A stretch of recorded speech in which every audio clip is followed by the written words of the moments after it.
자기 개성을 표출하시고 젊음이 있으니까.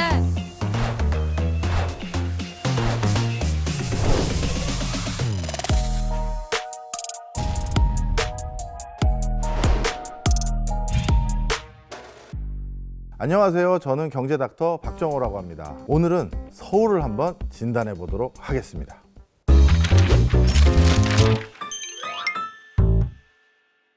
PD님, 요즘은 혼자 개인 생활 하실 때 어디서 노세요? 저는 성수에서 놉니다. 성수. 우리 때 성수는 알바 뛰러 가는, 작업하러 이런 곳입니다. 요즘은 이제 좋게 말하면 공방이라고 부르지만 예전에는 공장이었죠. 용접하고 뭐 드릴 돌리고 하는 엔지니어를 전공했던 친구들이 거기 일하러 갔던 적은 있지만 놀러 성수를 간다라는 건 사실 우리가 생각하기가 되게 어려운데요. 맞습니다. 진짜 이렇게 핫플레이스가 될 줄 몰랐습니다. 이 MZ세대들이 좋아하는 핫플레이스가 성수동, 삼각지, 신용산, 을지로, 힙지로. 그래서 오늘은 여기 계신 분들께 이 핫플레이스들은 도대체 어떤 경제적 맥락 속에서 발달되게 된 것인지 하나하나 말씀드려 볼게요. 저 학교 다녔을 때 핫플레이스는 단연코 압구정이었습니다. 그 압구정 오렌지족이라는 용어가 있었습니다. 뭔가 선남 선녀들끼리 자연스러운 만남도 하고 저녁에 술 한잔도 하고 젊음과 자유가 넘쳐나는, 그리고 개성이 넘쳐나는 공간, 그걸 압구정으로 인식을 해서요, 대학 들어가자마자 압구정 가서 커피라도 한번 마셔보자 라고 하면서 재밌게 놀았던 적이 있었는데요. 자, 그런데 어떤 일이 생겼느냐, 대학을 졸업하고 취업을 딱 하자마자 이제 월급들을 받았잖아요. 야, 우리 옛날에 젊음을 불태웠던 바로 그 압구정, 거기 한번 가보자. 압구정 쪽을 선택했던 그 순간 어떤 일이 있었느냐, 젊은 분들이 막 웃으면서 막 난리치고 막 그러고 있어요. 그런데 웬 양복쟁이들이 싹 들어오니까 싹 조용해 주더니 뭐야, 여기 물이 왜 이래? 지금 제가 이 자리에서 다시 한번 사과를 드립니다. 자, 무슨 얘기냐, 여기에서 핫플레이스가 만들어지고 소멸되는 첫 번째 이유를 알 수가 있습니다. 바로 그 핫플레이스를 향유했던 주된 소비 계층이 점점 나이가 들어간다는 게 중요하죠. 대학 시절에 즐겨 놀았던 그곳을 나이 들어서 다시 가잖아요. 그러면 대학생들은 그곳이 어울릴 수 없는 곳이라고 생각하는 거예요. 자신들에게 적합하지 않고 나이든 노땅들이 노는 곳이라고 인식을 해버립니다. 그러면서 본인들은 본인들에 맞는 개성과 감수성을 발현할 수 있는 또 다른 아지트들을 찾아서 이동을 하게 되는 것이죠.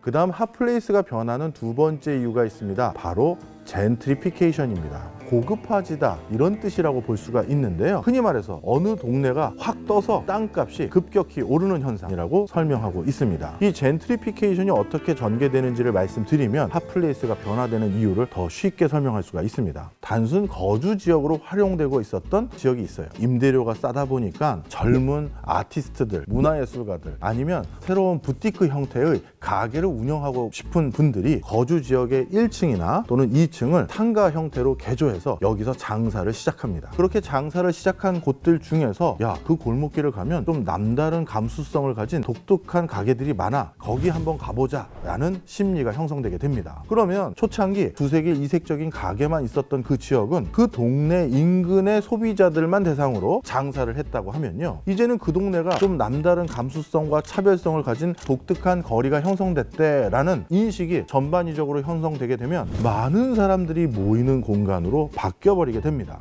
이제 3단계는 뭐냐, 그 동네가 원거리에서도 구경을 오는 그런 핫플레이스가 되다 보니까 건물주들은 바로 임대료를 슬슬 올리게 되는 것이죠. 그러다 보니까 원래 있었던 독자적이고 부티크 형태로 가게를 운영했던 가게들은 더 이상 그 비싼 임대료를 감당하기 슬슬 어려워집니다. 100만 원 내던 가게를 1000만 원 임대료를 내라고 하는 거예요. 작은 부티크 가게들은 그 동네를 결국 등지게 됩니다. 그럼 어떻게 될까요? 4단계로 진입합니다. 그 비싼 임대료를 낼 수 있는 글로벌 탑 티어의 기업들, 그리고 국내 굴지의 기업들이 자신들의 프랜차이즈 매장으로 거기를 꽉 채우게 됩니다. 그냥 쉽게 말하면 명동이나 종로나 강남역에서 흔히 볼 수 있는 브랜드들이 쫙 짜여져 있는 일반적인 거리로 바뀌어버리는 거예요. 흔히 말해서 노잼 거리가 되겠죠.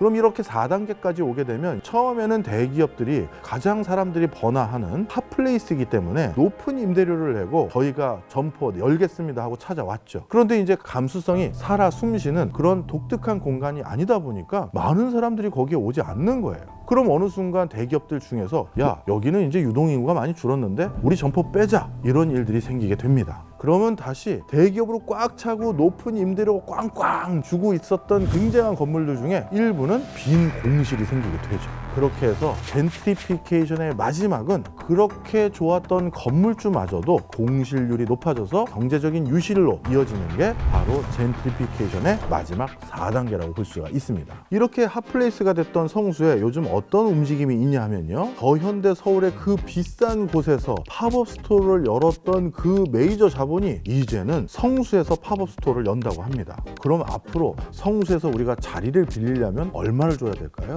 비싼 돈을 줘야겠죠.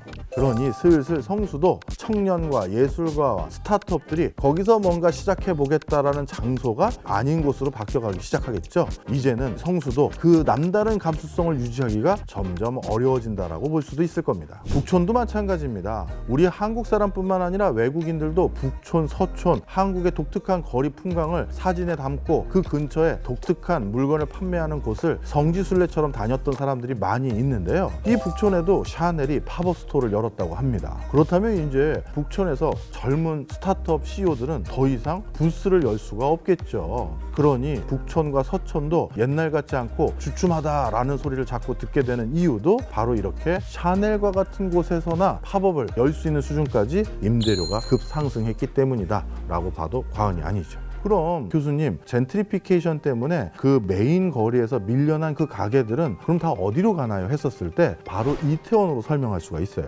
2000년대 정말 핫플레이스였던 경리단길이 이게 사람들이 많이 북적북적 되다 보니까 결국 홍석천 씨와 같은 개인 부티크형 음식점을 운영하는 사람들은 그 임대료를 감당할 수 없는 수준까지 올라가 버렸습니다. 그 아티스트들이 다 쫓겨난 거예요.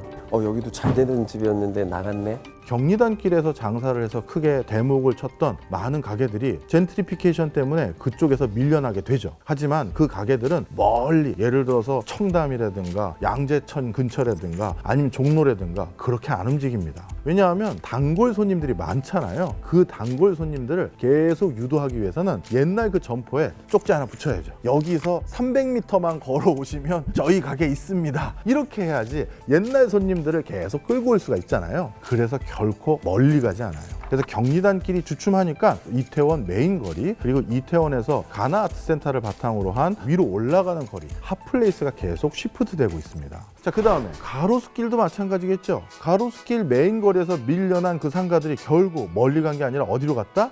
메인 거리 바로 뒤에 있는 세로수길로 가버리는 거예요. 그래서 젠트리피케이션으로 손실을 봤던 가게들은 결코 멀리 가진 않는다, 이렇게 보시면 되겠네요.